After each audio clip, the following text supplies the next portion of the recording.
घोड़ा ताकत और खूबसूरती का प्रतीक हजारों सालों से इंसानों के साथ रहा है।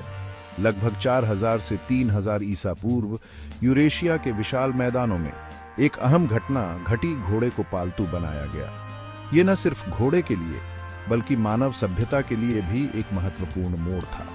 अब घोड़ों का सिर्फ शिकार नहीं किया जाता था, बल्कि वे प्रगति में हमारे साथी बन गए। शुरुआत में पालतू घोड़ों का इस्तेमाल शायद खाने और दूध के लिए किया जाता था, लेकिन परिवहन और युद्ध में उनकी क्षमता जल्दी ही साफ हो गई। घोड़ों को पालतू बनाने के सबसे पहले सबूत आज के कजाकिस्तान और यूक्रेन में पुरातात्विक स्थलों से मिले हैं।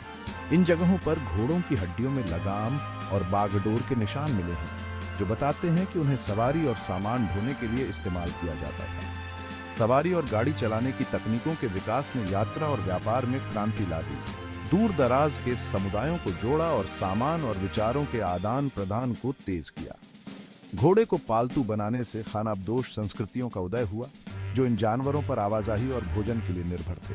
वे लंबी दूरियां तय कर सकते थे, पशुओं को चरा सकते थे और व्यापार मार्ग स्थापित कर सकते थे। घोड़ा उनके जीवन का अभिन्न अंग बन गया, आजादी और लचीलेपन का प्रतीक। जैसे जैसे घोड़ों को पालतू बनाने का चलन फैला, इसने साम्राज्यों के विकास को बढ़ावा दिया और इतिहास के पाठ्यक्रम को आकार दिया। जल्दी और कुशलता से चलने की क्षमता ने उन लोगों को एक अलग फायदा दिया जिन्होंने घुड़सवारी में महारत हासिल की। व्यापार और युद्ध दोनों में घोड़े की ताकत और गति युद्ध में अमूल्य संपत्ति बन गई, जिससे संघर्ष की प्रकृति बदल गई। तेज घोड़ों द्वारा खींचे जाने वाले रथ सैन्य शक्ति के साधन बन गए, जिससे सेनाएं तेजी से जमीन कवर कर सकती थीं और अपने विरोधियों को हरा सकती थीं। युद्ध में घोड़े की भूमिका सदियों से विकसित होती रही, विभिन्न संस्कृतियों और साम्राज्यों में सैन्य रणनीति को आकार देती रही।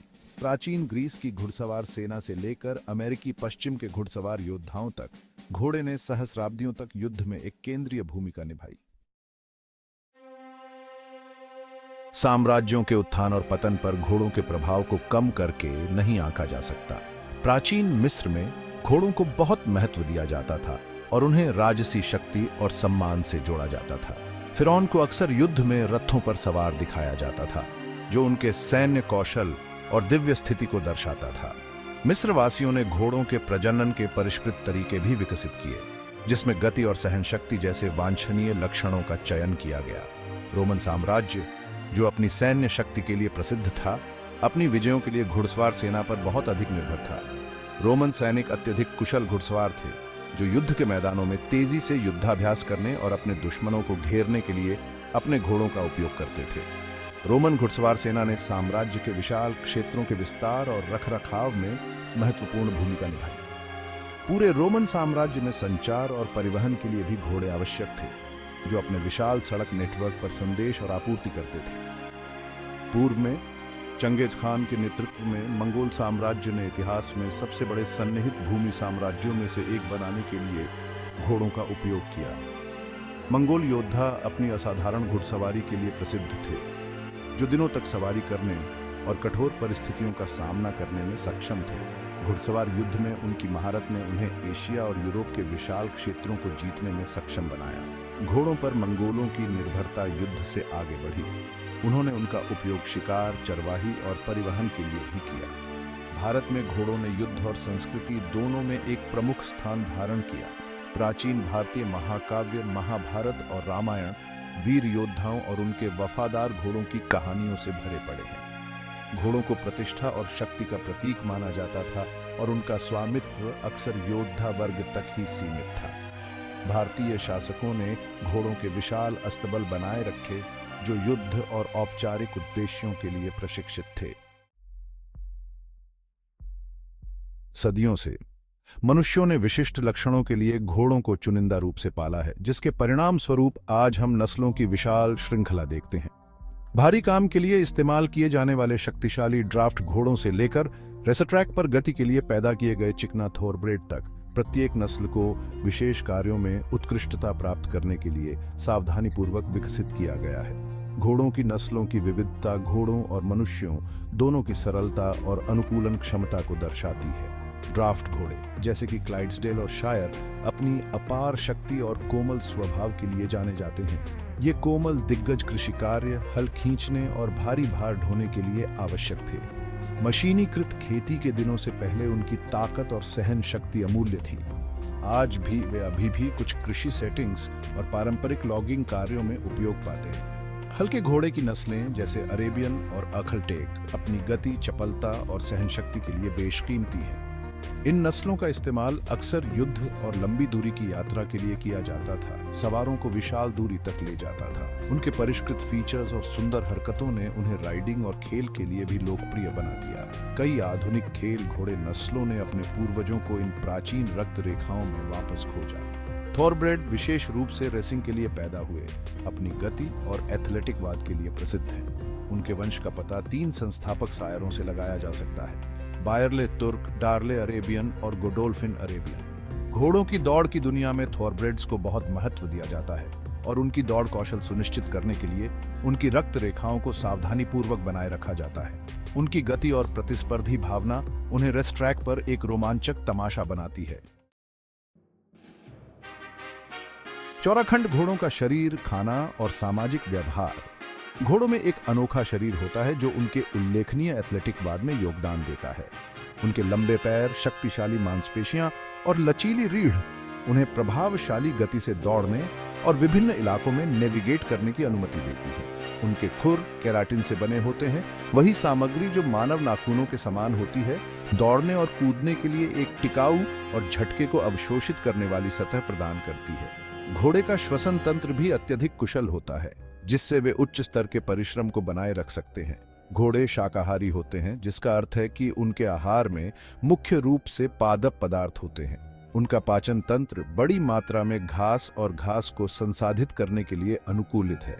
उनके पास एक विशेष पाचन अंग होता है जिसे सेकुम कहा जाता है, जिसमें बैक्टीरिया होते हैं जो सेल्यूलोज को तोड़ते हैं, जो पादप कोशिका भित्ति का मुख्य घटक है। यह उन्हें रेशेदार पादप सामग्री से पोषक तत्व निकालने की अनुमति देता है। घोड़े के स्वास्थ्य और प्रदर्शन को बनाए रखने के लिए संतुलित आहार आवश्यक है।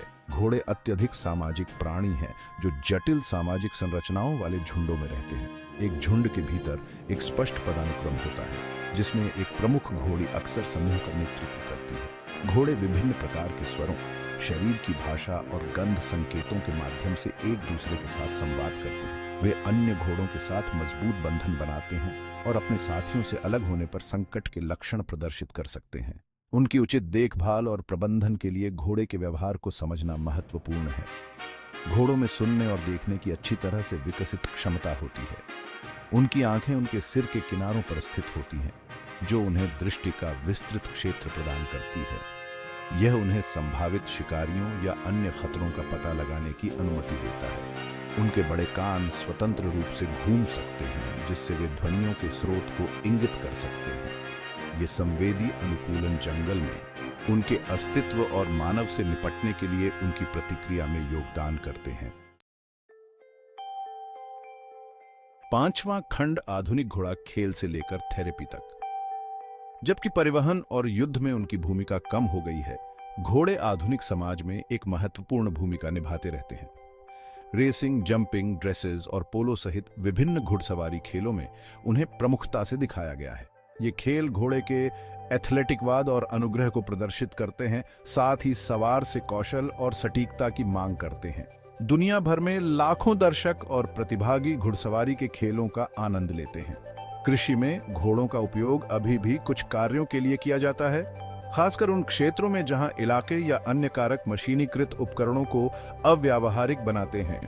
वे कुछ लॉगिंग कार्यों में भी कार्यरत हैं, जहां कठिन इलाके को नेविगेट करने की उनकी क्षमता अमूल्य है। जबकि आधुनिक मशीनरी के आगमन के साथ कृषि में उनकी भूमिका कम हो गई है, फिर भी घोड़ों का कुछ कृषि पद्धतियों में स्थान है। घोड़ों ने चिकित्सा के क्षेत्र में भी जगह बनाई है।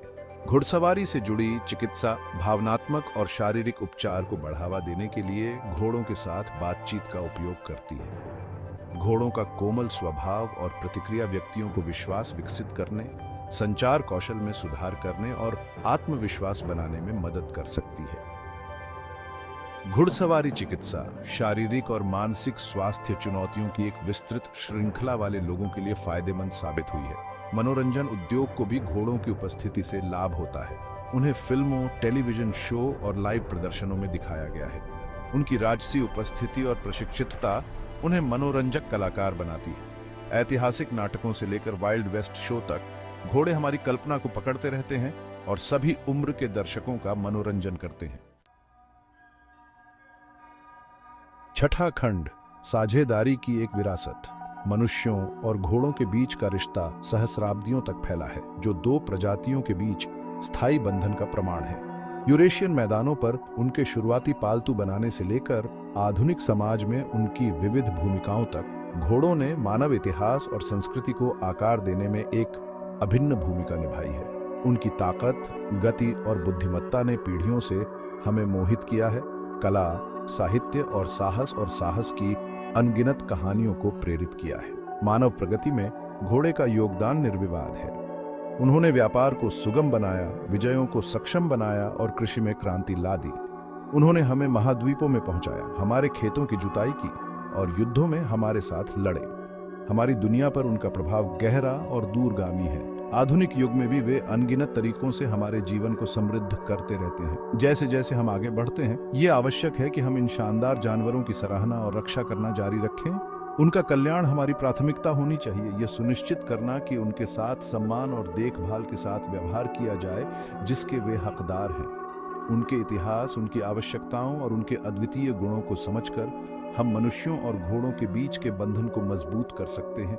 एक ऐसे भविष्य को सुनिश्चित कर सकते हैं जहां यह उल्लेखनीय साझेदारी फलती फूलती रहे। घोड़े की कहानी साझेदारी की कहानी है, जो अंतरजातीय संबंध की शक्ति का प्रमाण है। यह एक ऐसी कहानी है जो सामने आती रहती है, वफादारी, साहस और स्थायी दोस्ती की विरासत। जैसे जैसे हम भविष्य की ओर देखते हैं, आइए हम घोड़े को संजोना और मनाना जारी रखें। एक ऐसा प्राणी जिसने अनगिनत तरीकों से हमारे जीवन को समृद्ध किया है और विस्मय और प्रशंसा को प्रेरित करता रहता है।